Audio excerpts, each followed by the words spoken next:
close to Halloween, you gotta have pumpkins and a glow-in-the-dark skull. It's Filament Friday. Let's print something. I found this pumpkin on Thingiverse from user Kelly BC. I really liked the shape of it, but it needed to be modified so I could light it from the inside. So I opened up Tinkercad, resized the base to match my Fabrikator Mini where I planned to print this. Then I imported the .stl file and then used a cylinder to hollow out the center of this to match the diameter of one of those little tea lights. So the next part was to carve the face into the pumpkin. Well, we're not really going to carve it. We're going to do it electronically here. But that's the fun part of Halloween, right? Making the face on the pumpkin. So I grabbed a triangular piece and then I reshaped it and sized it and brought it up to the right height so I could make an eye inside the pumpkin. So I extended it so I would try to cut all the way into that hole in the center. And then once I got the one eye set, I just duplicated it and moved it to the right. And the trick is hold your shift key, and that way they stay on the same plane. They'll be level. So once I had that, I had my two eyes, made them into holes, and then combined them with the pumpkin. And I had my pumpkin with two eyes carved out. The next step was to make the mouth. And I just used a half moon piece and stuck it in there. And it looked pretty good, but my wife came and looked at it and she said, I want the pumpkin to smile. She goes, if you're going to display this thing, I want it to smile. So I eventually did more to this. I actually took another half moon, put it on top of this one, and then I made it smile. And then I added a nose, and this was the final result.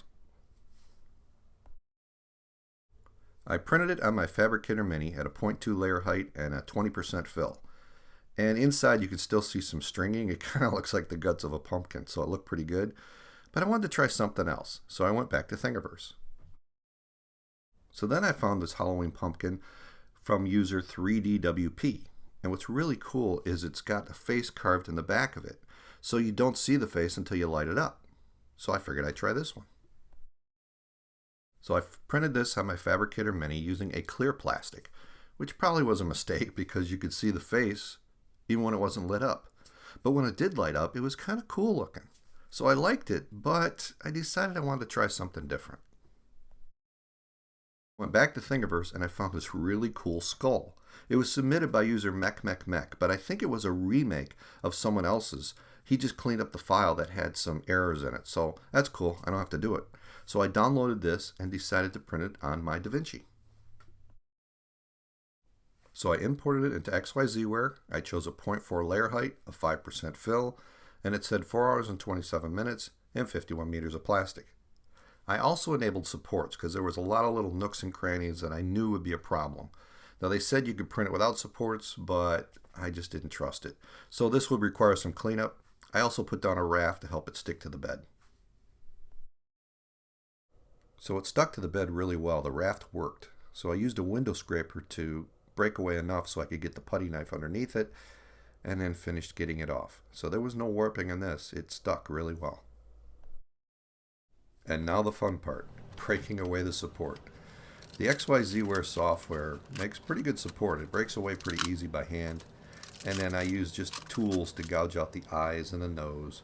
So it looked pretty good, except on the side here. Both sides, the jaw had a little piece that lifted. That should have been flat. So I basically just broke them off and planned to just acetone them back on in place separately. But other than that, it came out really good. And here's the finished result. Nice green glow in the dark. I thought it looked really cool. I'm loving the way this turned out. So I wasn't really happy with the pumpkin design, so I went back to Thingiverse and I found these by 3D Makerspace.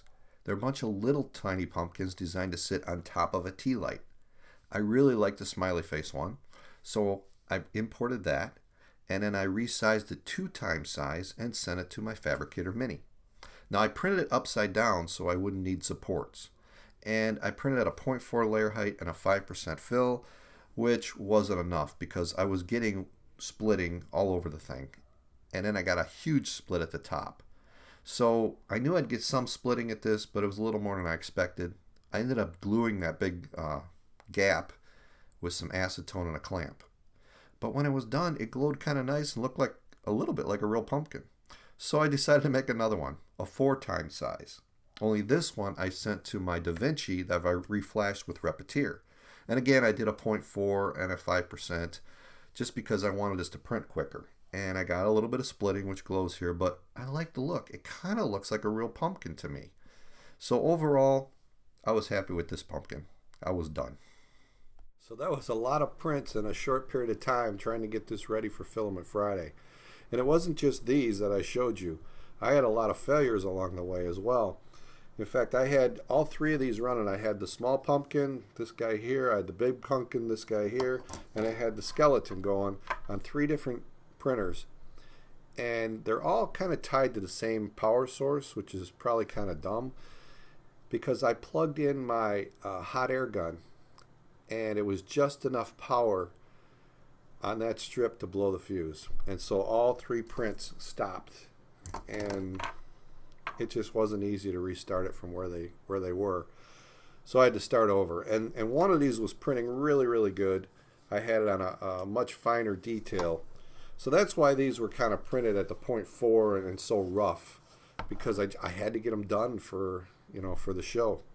Another thing that happened was the skeleton, I actually printed it at a much finer detail, much more dense fill. You can see the difference. This was like a 5% honeycomb, and this, I think this was like a 15 or 20%.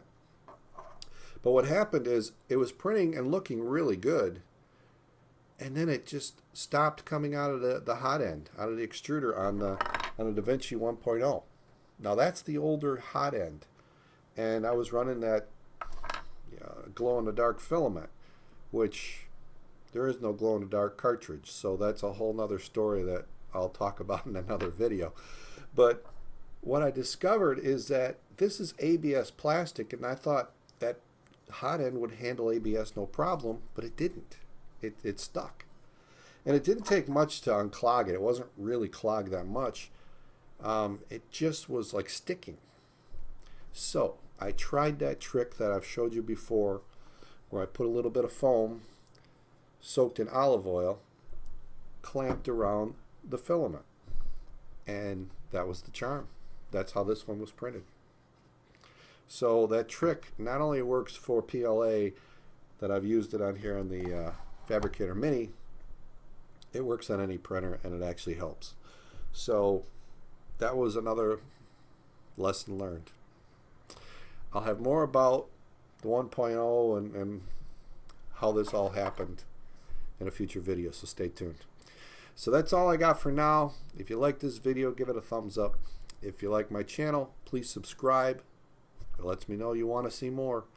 And if you feel inclined and you want to help support the channel, $1 to my Patreon account is really appreciated. Just $1 a month goes a long way. If you guys print any of these for Halloween, put it in the comments below. Maybe if you have your own YouTube channel, put it up. Show me what you guys did. I'd love to see it. We're all a community. We can all share. That's what it's all about. So that's it for now. I'll see you next time.